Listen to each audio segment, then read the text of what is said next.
Hey guys, in this video, I'm going to give you an overview of Hilton Phoenix at the Peak Water Resort.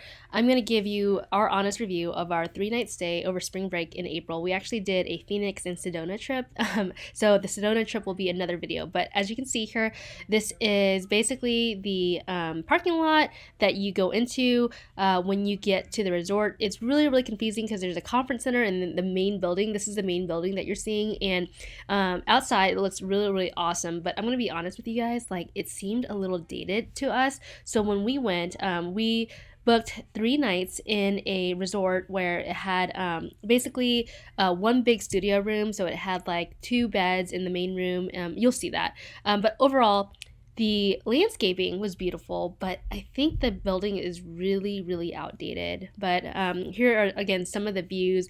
Obviously, it looks breathtaking. It actually looks better in photos than in person, if I'm being quite honest. And there are small little places around here, as you can see, that you could probably go and eat dinner. But this is the lobby area, the main lobby area that you kind of walk into when you first get to the resort.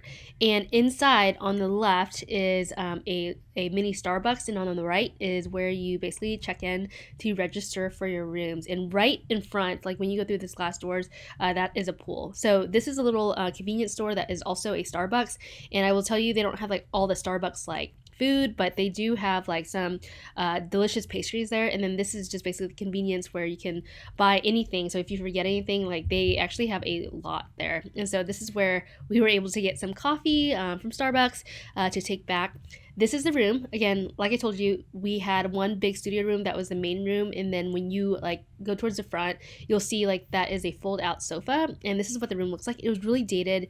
There were mosquitoes every so often and bugs, and like it was a very small balcony. And honestly, like I mean, I paid a lot. So it was around, I think, between $299 and $368 a night, and there's a $35 resort fee on top of each night. This is the pool. So this is the pool at night, and there's also a bar area at night, and you got to be careful, especially when you went to on spring break like we did, where there are a lot of rowdy people that come on spring break. So just be aware of that, because like there's a little sauna area that had like a place where like there used to be a bar. And so I would just recommend, if you have little kids, maybe avoid the pool at night in this area especially. And so speaking of pools, there is a water resort across the way. It's through like walking through a parking lot. It's called River Ranch, and it is actually pretty cool in terms of having just a water resort there. That they had an area where it was warm, like a pool that was warm year round, and then there was also an area where like they had like a lazy river, and that is not warmed up. So all right, so what you're seeing here is the bridge all the way across the actual lazy river. Again, the lazy river was cold. Like it was so cold that even my kids didn't want to get in, and they're pretty adventurous when it comes to like temperature of the water. And the lazy river is actually really cool. It's the picture that you see when you look at a view of this park. It is absolutely beautiful, but again, cold, especially in April. It was like mid-April, spring break time, and it was too cold for me, at least. But you see that there were people in there, so I don't know, maybe our family is not brave enough to go into the water park. But all around the water park there is mini putt, golf, and our kids liked it. Their attention spans aren't great, but we were able to run quickly through the entire putt golf in less than an hour, and everything's free, especially if you're staying at the resort. So then here you can see that this is the pool that we actually used like most of the time. It was again warm. The temperature was around like 80 degrees, probably, maybe 80, I don't know, I'm making things up, but it was warm enough for our kids to get in and for me to get in. And then you can see that they also have like a little water area for little kids as well. So my kids absolutely loved it. There's also a water slide in the park, and it's pretty cool. It goes all the way around. I didn't get a video of it, but here's a photo of it.